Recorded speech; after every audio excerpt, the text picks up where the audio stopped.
So I'm here at my in-laws doing a dry fire session. Kind of bored, so I thought I'd do a quick video. What I'm specifically working on right now is transitions, and basically what I do is I have a set of different size post-it notes on the wall facing me, and I'm just running it like a little mini stage and transitioning across all of the post-its. So my big focus right now is vision. So what I want to see is my eyes snapping to a very specific spot on each post-it, and then the gun arriving or the gun following, right?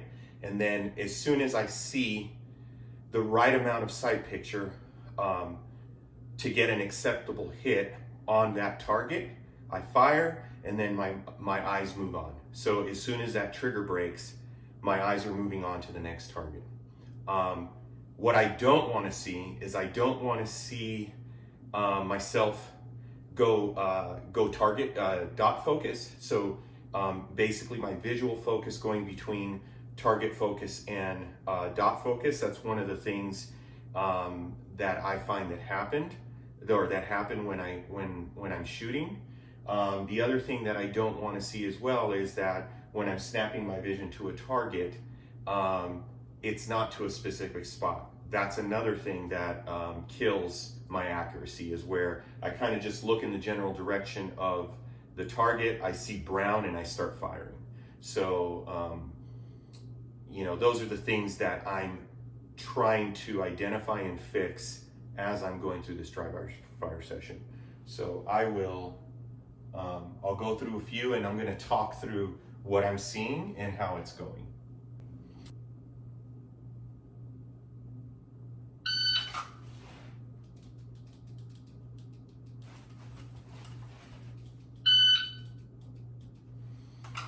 Yeah, I had a kind of shitty grip there, so my dot was moving around a lot. And what I was happy about is that I stayed visually focused, and all I did is just made sure that my dot, I got more confirmation with each shot as I broke it. So let's go again.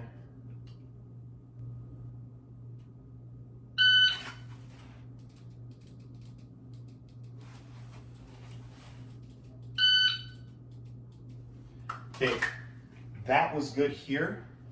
Over here, I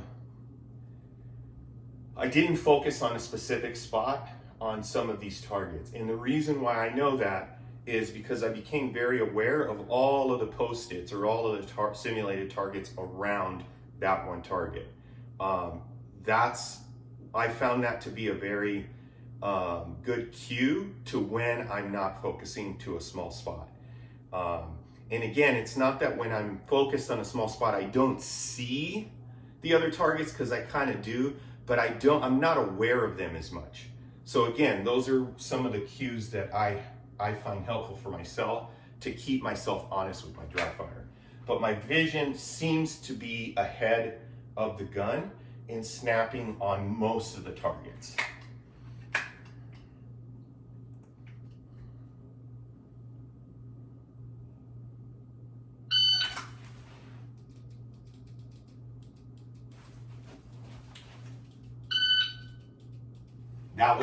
That was solid right there.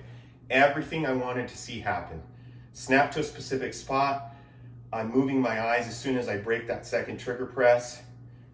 Even coming into here, my dot was moving a little bit, but I was breaking the shot as it crossed that small spot, and I was a little bit more attentive to the dot.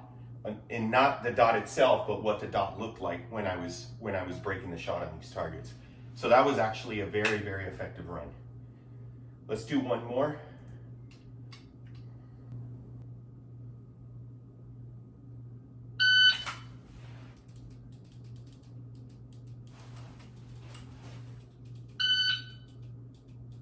Okay, so over here, I don't know if it was my foot or whatever, but I threw two makeup shots over here on the first target as I transitioned over. My dot was just all over. Again, I made up for it. I'm calling my shots. That's something that I want to see. I want to make sure that I know where the dot was when I'm snapping that shot. and I'm calling it and I'm making it up right away. So let's go one more time.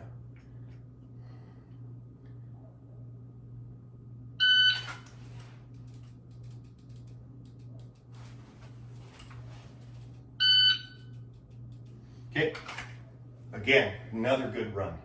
Staying target focused, eyes are moving. I'm firing the shot, not a lot of movement in the gun when I'm pressing that trigger, and I'm mashing that trigger. Oh, and I wanted to share, so before, I used to dry fire when I would simulate trigger presses. I would fire the double action and then I wouldn't let out the trigger all the way so that it wouldn't reset. Recently, Ben shared a video where he talked about setting, like putting it, cocking the hammer and setting the safety and just simulating your presses using a dead trigger like this.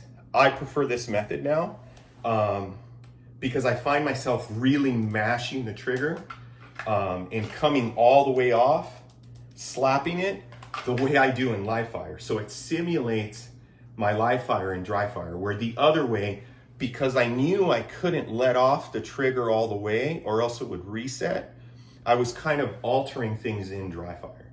And that's what I mentioned early on in the video. So this was a pretty helpful tip that Ben shared.